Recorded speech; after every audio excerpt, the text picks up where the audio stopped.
Welcome to Red Ice Creations Radio. This is Henrik Palmgren, and this is our internet talk radio program recorded from the west coast of Sweden. You can tune in every Thursday and Sunday for our regular program. And if you want to have full access to our archive, you definitely want to check out our subscriber section. You'll find all the information on how to subscribe and be a part of Red Ice Creations on our website, redicecreations.com. So again, welcome to our Sunday show, and today we have our regular guest Alan Watt from cuttingthroughthematrix.com with us. Alan joins us the last Sunday of each month to help us do just that, that his website name implies, Cutting Through the Matrix. And with that, let's say welcome back, Alan Watt. Thank you again for coming on with us. It's a pleasure to be on. Yeah. Great to have you back, Alan. I had a few ideas about, today's topics here. I would like to, begin to talk a little bit about some of the fundamentals, so to speak, to go over a few things that I guess still the majority of people don't get or don't even consider or think about. This is, in some sense very basic stuff to a lot of us, like the topic of the increasing surveillance, centralized control. We have a more and more militarized police force going in. We have the emergence of the cashless society, etc., etc. The plan of where the world is heading, as it were. And so if I were to kind of play the fool, so to speak, here today and ask you a little bit about surveillance, for instance, a common answer in some instances is that, okay, I know there are a few cameras going in here or there, a bit more surveillance, but that doesn't hurt me. I got nothing to hide. In fact, it's there for my security. It's there to keep me safe and protect us all from terrorism or whatever.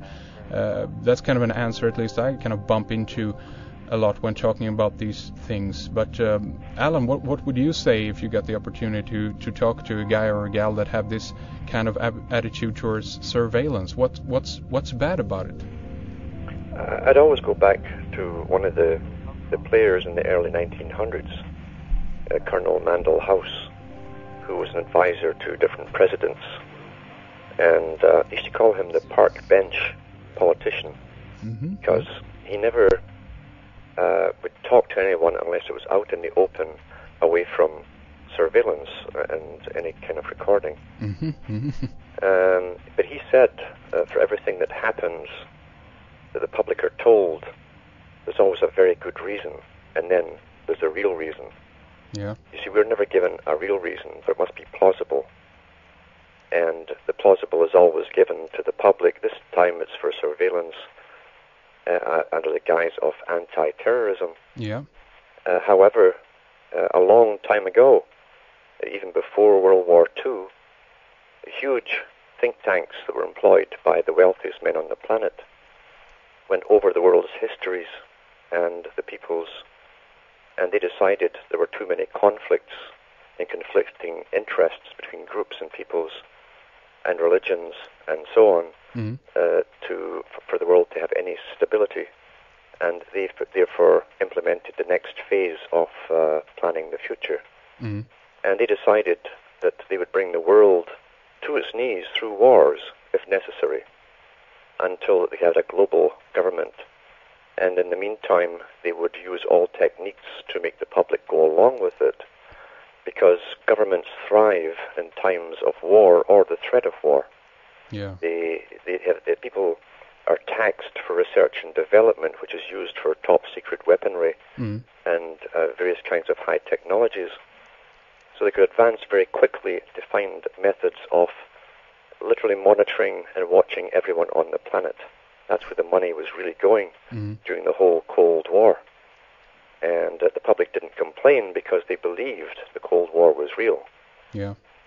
So all the stuff we're seeing implemented today is a result of a phony Cold War, where only those at the very, very top on all sides were in on the act. And they all knew at the very top that it was phony.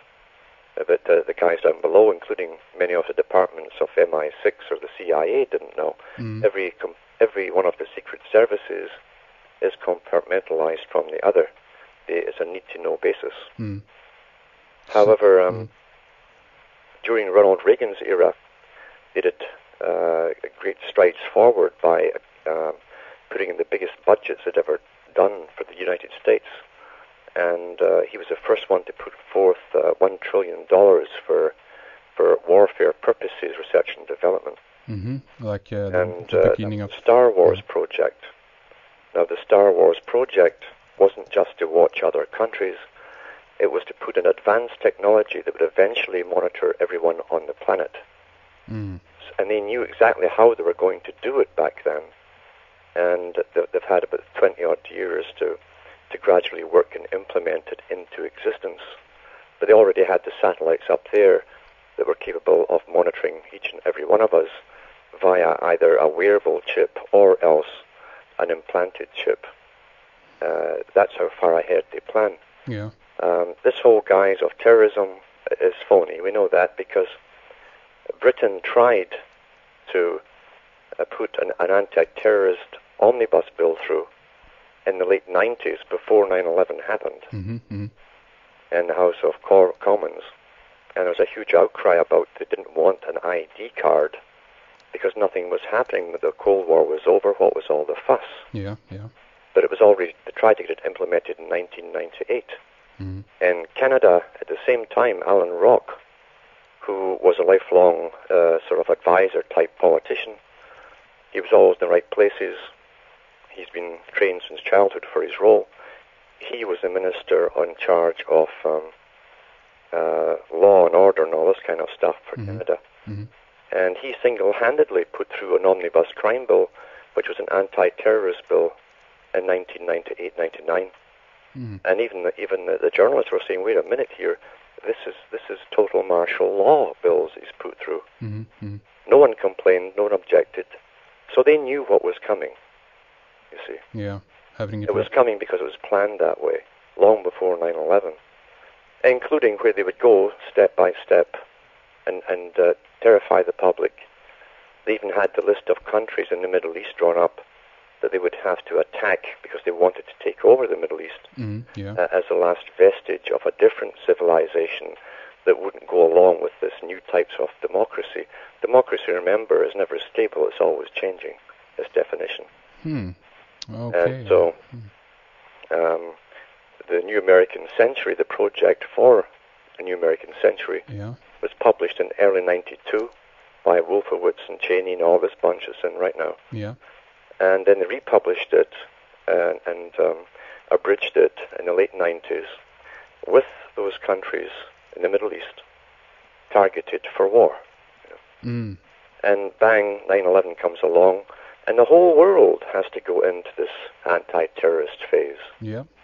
Every single country went into it at the same time, which tells you that internationally they'd already drafted up all the agreements to implement it at the right time. Because you know how slow politicians work and how bureaucrats work. It takes them years to get something like that all agreed upon. In every country. So it tells you there's a coterie at the top within all the countries that knew part of an agenda which the public did not. That's right. Again, if we were to return to kind of I guess then on the personal level for the guy on the street, when would this kind of technology, the surveillance technology, not only cameras then, I guess, but also, as you say, the chip, of course, obviously is a more direct, threat to personal integrity and so forth. But the consensus in a way is kind of okay, but I play along in the rules that that they have set up. I'm not a criminal. I don't disobey and so forth. So in what kind of situation would this technology, the surveillance technology, become dangerous to these kinds of people? Do you think that ever will occur? No. In fact, in the 1950s and 1960s, Jacques Ellul, who was a big sociologist, he was an advisor to different countries on peoples and the psychology of whole groups of peoples and nations, wrote books on how it really was how things really worked. Mm. And he mentioned that since 1952, every person in the Western Hemisphere has had personality profiles collected on them from the beginning of their lives right through their lives. Mm-hmm, mm-hmm. And this is available to top levels of police forces. He said whether it's living in a city or a town, he said information is collected in a certain fashion which the public are completely unaware of. Every single individual. Do you know if so they've been doing this since, at least openly, since the 1950s. Okay. Do you know if this kind of information is available on a global level, or is this kind of locally in different countries or even areas that they profile you or keep your records, as it were? It's international. It started off under the guise of a private security force, which was actually owned by the Rothschilds, and that was Interpol. Mm-hmm, mm-hmm. Interpolice. So yeah. That was the first one, and all Western countries, US, Canada, and all the European countries went to central banks. At that time, they used Cardex systems, and eventually put it on the big computer tapes and then into computers as the years went on. Mm. But as he stressed, the public must never be allowed to know how this particular kind of data is collected. Mm. And part of the reason was they didn't want the public to know that every single little area and village and so on has people placed within it who collect data through gossip, primarily. And through gossip and through the Eastern Star, a female branch of Freemasonry, they collected all the gossip and data on everyone. Okay. Have been for 50-odd years at least. Like what? Hanging out in pubs or on the street and picking up the talk of the town? Is that it? That's it, and that was an old strategy because Lawrence of Arabia, who was picked at Cambridge amongst others and trained in Aramaic and Arabic languages, was sent off with many of them over to the Middle East, heavily financed by London, and they began newspapers in the Middle East. And he tells you in his own book, the 7 Pillars of Wisdom, he tells you that his job and the rest of them was to set up little local Arabic newspapers and feed them data, gossip, little stories like we get fed every day here. And then they would send out agents into the bazaars, etc., to collect all the gossip to see if the public were actually debating the topics they were giving them and coming to the conclusions they wanted the people to reach. And this has been going on for over 150 years, this kind of data collection. So I know that I guess they were successful down there, considering what Lawrence managed to do, I guess. Yeah.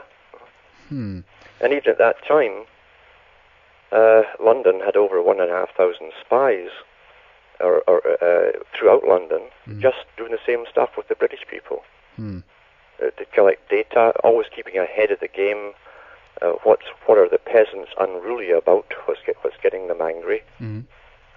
Again, are they falling for the stories of trivia we give them and debating it, and are they debating the politics we give them to debate? All of that stuff. So this is nothing new. There's nothing new in it. The only thing that's new is we're far more under a better scientific control today with the use of television. Television comes into everyone's home.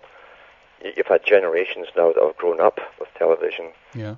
It's taken the place of even people or babysitters. It has been a babysitter for many. And that's